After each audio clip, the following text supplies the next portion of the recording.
علامة DFSK في الجزائر. خويا العزيز اختي العزيزة، ادعمنا الفيديو هذا باللايك وما تبخلش علينا بالاشتراك في القناة هكذا باش يلحقك كامل جديد. علامة DFSK في الجزائر، واخيرا دخلت اولى سيارتها السياحية سيارة DFSK غلوري 500 2023 كسيارة نموذجية وسيارة للعرض، يعني فواتير ديكسبوزيسيون. جبنا لكم في الفيديو هذا بعض المواصفات نتاع هذه السيارة، يعني صراحة هي سيارة فخمة، وجبنا لكم حتى الأسعار نتاعها في مختلف دول العالم. بالنسبة للسيارة تعتبر سيارة DFSK غلوري 500 2023 أنيقة وعملية، توفر مجموعة من الميزات المتقدمة وقدرات الأداء الرائعة، فيما يلي قائمة بالخصائص الرئيسية لهذه السيارة. الجسم والأبعاد تتميز DFSK غلوري 500 2023 بتصميم خارجي جريء وديناميكي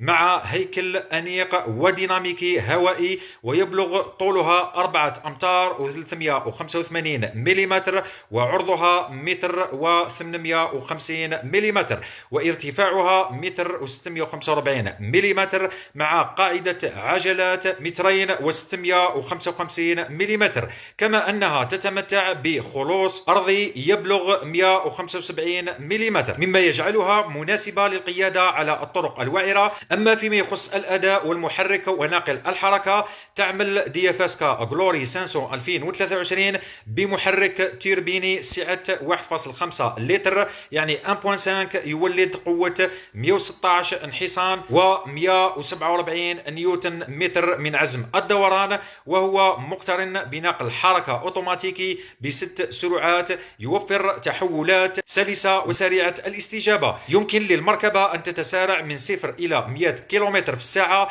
خلال 9.5 ثانية فقط، وتبلغ سرعتها القصوى 180 كيلومتر في الساعة. فيما يخص التصميم الداخلي، تتميز سيارة DFSK غلوري 500 2023 بتصميم داخلي فسيح وممتع مع مساحة كبيرة للأشخاص والبضائع، يحتوي نظام المعلومات والترفيه على شاشة لمس كبيرة، ولوحة قيادة حديثة وأنيقة تتيح الوصول إلى عدد من الميزات والوظائف. يتم أيضا تضمين مجموعة متنوعة من وسائل السلامة ومساعدات القيادة المتطورة في السيارة، مثل نظام تثبيت السرعة التكيفي والتحذير من مغادرة المسار والفرملة التلقائية في حالات الطوارئ.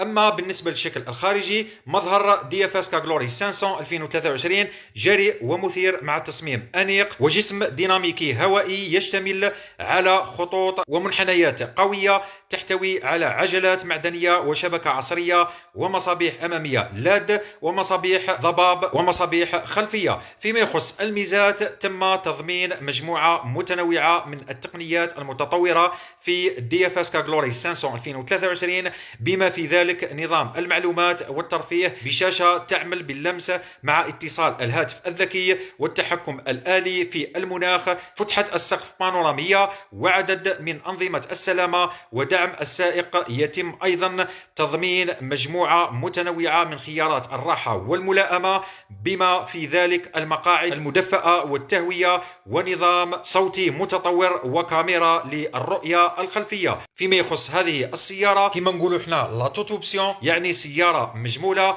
وبالنسبة للأسعار، جبنا لكم السعر نتاعها في مختلف دول العالم، ونبداو مع سعر هذه السيارة DFSK غلوري 500 2023.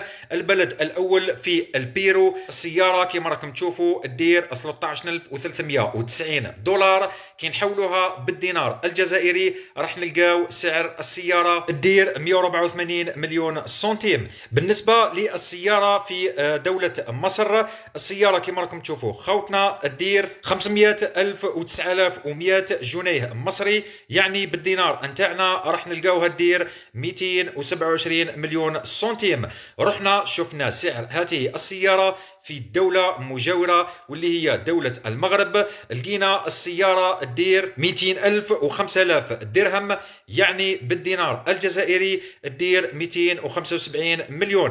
كما راكم تشوفوا خوتنا السعر نتاعها جد مرتفع في المغرب مقارنة مع مصر ومقارنة مع دولة البيرو. ونلاحظوا لهنا أنه دولة البيرو الأسعار نتاعها بارابور كل دول العالم. الأسعار نتاعها بالنسبة للسيارات الجديدة جد منخفضة مقارنة مع دول كثيرة في العالم.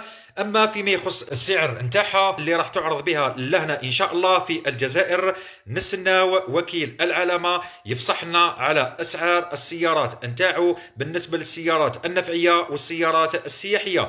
احنا درنا خوتنا في الفيديو هذا مقاربه مع مختلف دول العالم، وجبنا لكم دولتين من افريقيا ودوله من جنوب امريكا. اما فيما يخص هذه العلامه في الجزائر، علامه ديافاسكا، كانت وعدة الزبون الجزائري، وكنا نشرنا معكم هذه المعلومة في وقتها، وعدة الزبون الجزائري على توفير سيارات سياحية ونفعية بأسعار معقولة وجد تنافسية. وبالنسبة لتاريخ تسويق هذه السيارات، كيف خوتنا كانت وعدة الزبون الجزائري على أنها ستكون حاضرة في السوق الجزائرية خلال السنة الجارية 2023 مع نهاية شهر نوفمبر، على أقصى تقدير شهر ديسمبر. ان شاء الله فيها خير خوتنا. ادعمونا الفيديو هذا باللايك باش يساعد في النشر نتاعو، خليونا راكم في التعليقات، ودعمونا القناه هذه بالاشتراك هكذا باش يتحكم كامل جديد. شكرا على المشاهده، سلام.